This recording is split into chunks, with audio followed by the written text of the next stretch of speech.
This is practice test number 4, and we're working on problem number 10. The problem states you are conducting an election poll.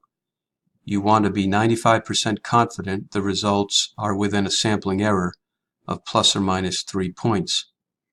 Assuming the standard deviation is 50, how many people do you need to poll?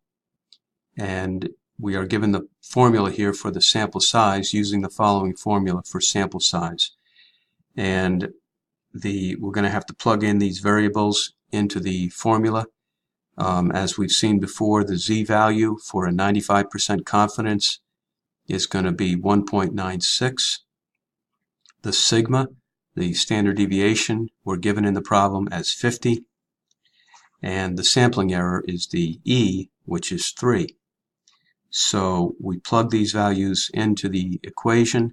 1.96 times 50 divided by 3, we would get 32.667. We have to remember that that quantity is going to be squared, and when we square it, we get 1067.1. Now we can't